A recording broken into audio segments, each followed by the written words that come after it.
Buen día, profesor. En esta situación me encuentro exponiendo sobre la parte 2 del libro Manual de Entrevista Psicológica de Conza Perpiña del año 2012.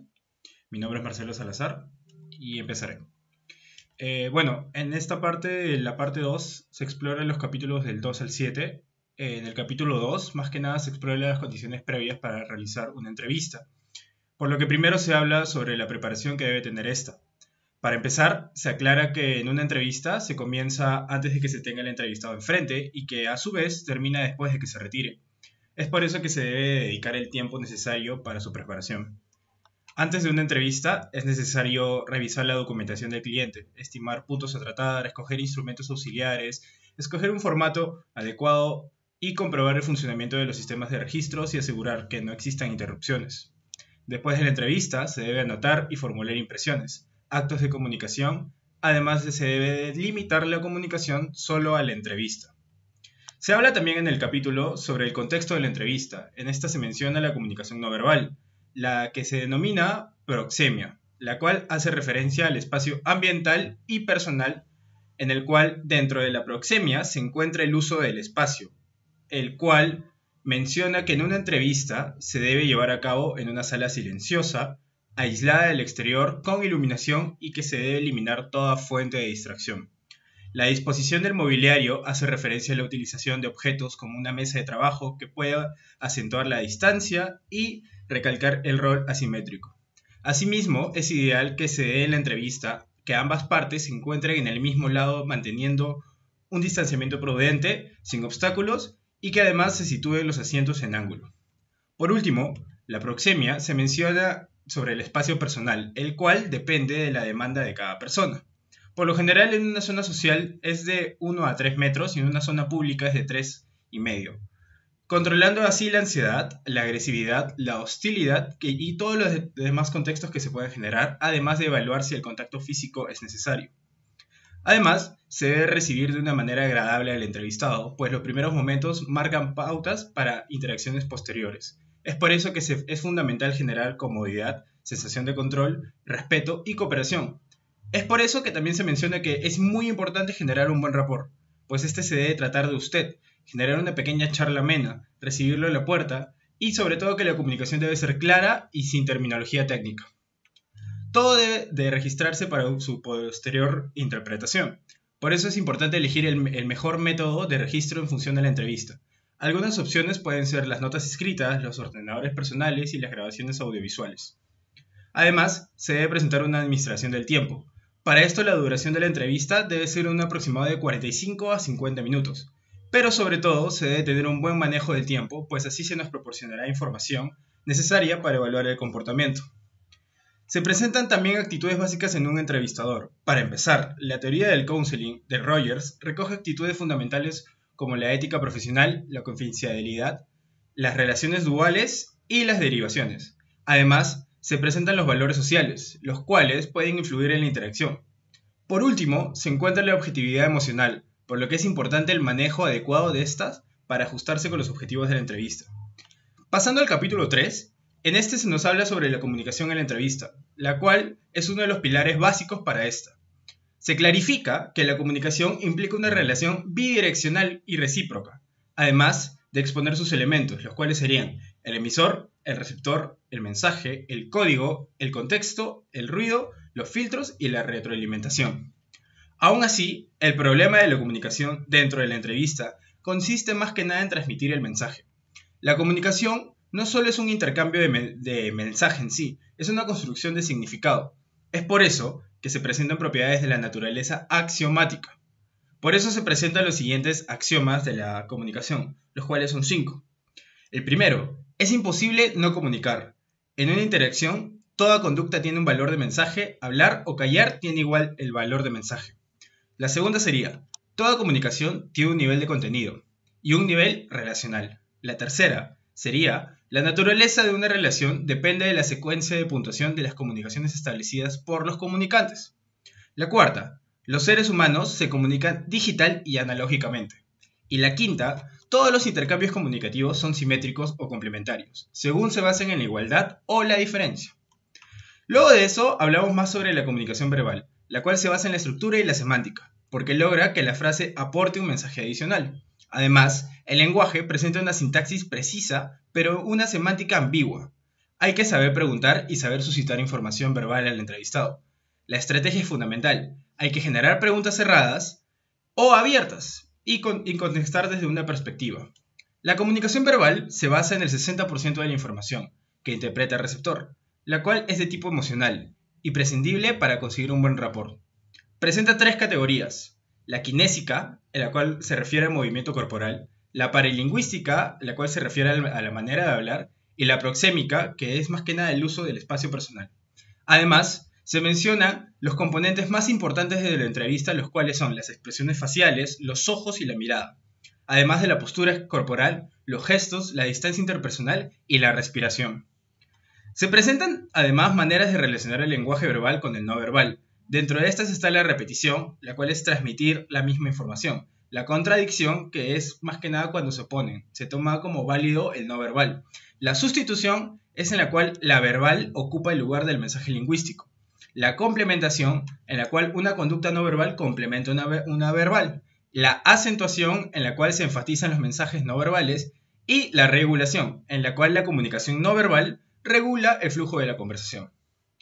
Además, se menciona la implicación emocional dentro del mensaje, el cual se da de una manera no verbal, por lo que es importante tener un rico vocabulario emocional, ya que se debe identificar estas emociones. Existen mensajes facilitadores, los mensajes tú, los cuales se utilizan para quizás culpar al otro de las propias opiniones o sentimientos; y los mensajes yo, los cuales expresan opiniones, sentimientos y deseos propios. Además, en este capítulo se habla sobre la escucha activa, la cual se basa en un esfuerzo mental y físico para captar el mensaje referencial y emocional.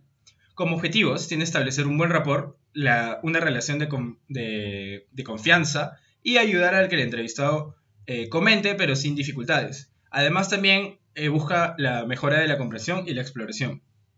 Además, también existe la idea de motivar el deseo de hablar sobre emociones y asumir la responsabilidad en la interacción. También, esta escucha activa implica tres fases. La primera es la recepción de los mensajes verbales y no verbales; la segunda, el procesamiento del mensaje recibido; y la tercera, la emisión de un mensaje que confirme al emisor de forma verbal y no verbal que se ha comprendido.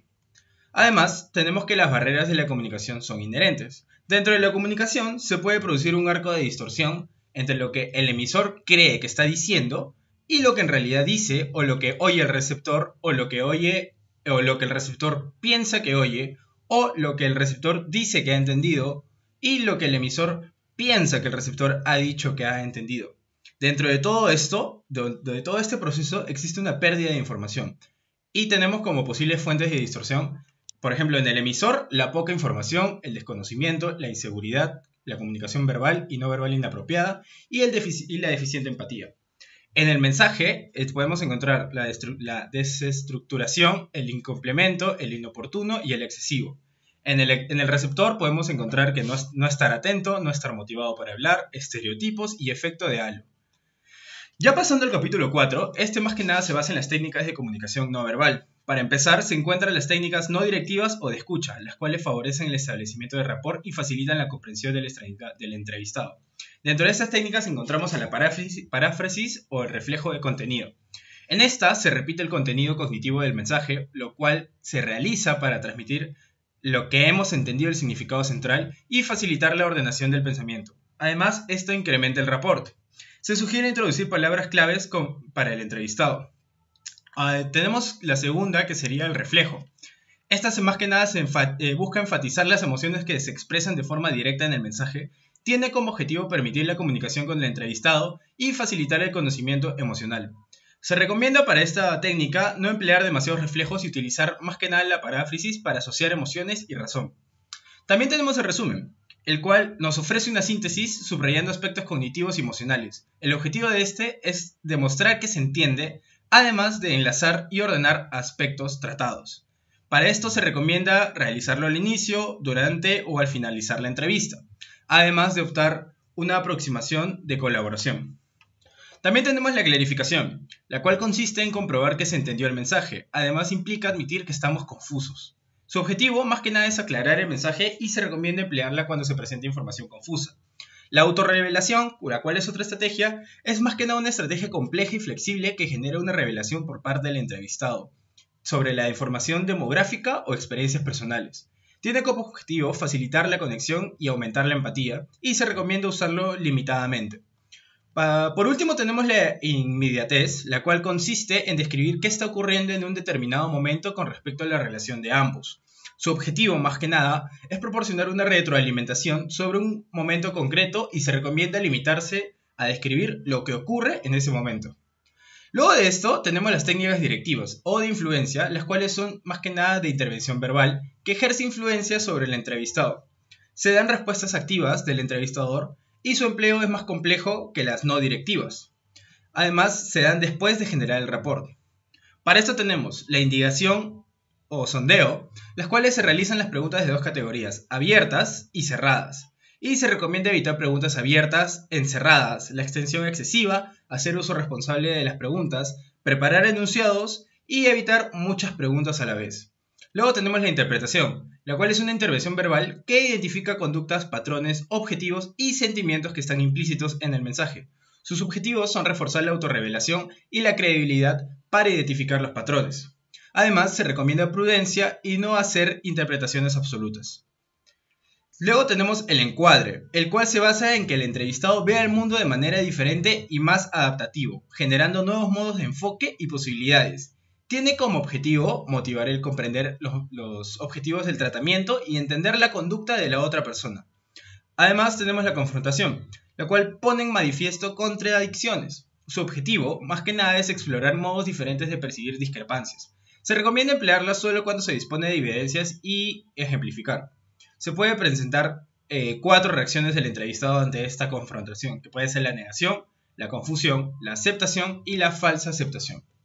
También tenemos la afirmación de la capacidad, la cual se basa en la comunicación de la capacidad habitual de realizar una tarea y tiene como objetivo animar a realizar una determinada actividad, además de ayudar en la toma de conciencia de su capacidad. Se debe emplear solo cuando se haya comunicado el deseo de llevar algo a cabo. La información se basa en presentar la información sobre algo relevante y tiene como objetivo ayudar a identificar alternativas ante una situación, así como evaluar consecuencias. Además, se recomienda darla de una forma objetiva y no dar más que una información necesaria. Por último, tendremos a las instrucciones, las cuales consisten en dar pautas de cómo se realiza algo y tiene como objetivo estar centrado en enseñar una tarea o conducta. Se recomienda un lenguaje sencillo, adaptativo a las habilidades e instrucciones específicas. Pasando ya de capítulo al capítulo 5, se basa más que nada el capítulo 5 en la interacción en la entrevista, la cual tiene como finalidad obtener información acerca de algo o alguien, por lo que no se limita a un contenido verbal. Además, se establece que el entrevistador y el entrevistado presentan roles asimétricos, pues se espera que el profesional tenga habilidades y recursos para propiciar la interacción con dirección a objetivos.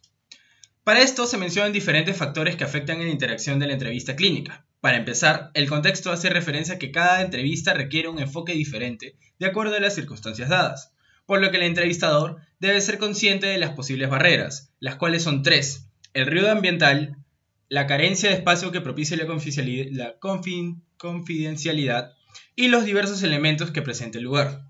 Los interlocutores hacen referencia a las características personales de cada uno, su marco sociocultural, el cual puede crear barreras, por lo que la mejor estrategia es reconocer que existen estas barreras y hablarlas en un tono empático y abierto. Se puede aplicar técnicas como el resumen, la escucha activa, la retroalimentación.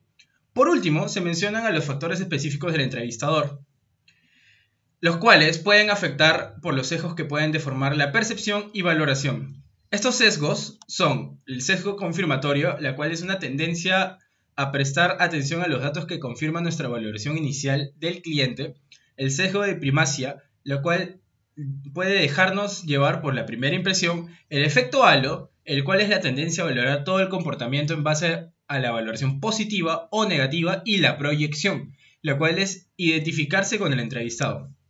También se hace referencia a la empatía y el rapport como factores básicos que determinan la calidad de la interacción, por lo que se clarifica que se debe lograr ser empático para comprender al otro.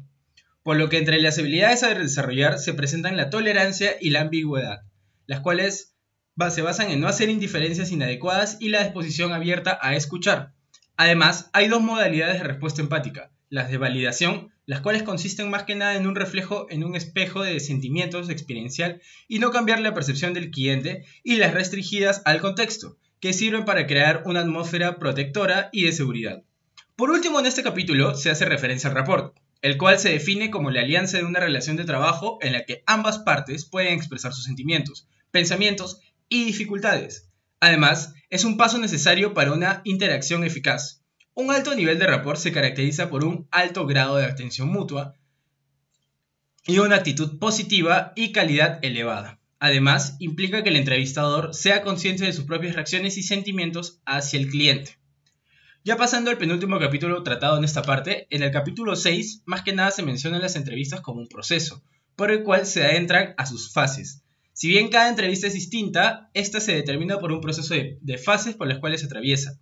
La fase inicial se basa en establecer la relación entre el entrevistador y el entrevistado, por lo que se establece el rapport, y se prepara el entrevistado para las fases posteriores.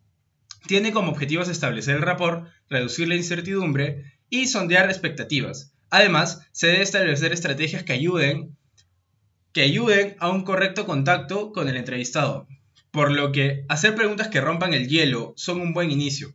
Además, preguntas de datos sociodemográficos. Es importante establecer y explicar la confidencialidad de los asuntos tratados. La duración de esta fase se debe dar aproximadamente de 8 a 10 minutos. La fase intermedia se basa en indagar más sobre el entrevistado, por lo que se debe comenzar con una pregunta abierta.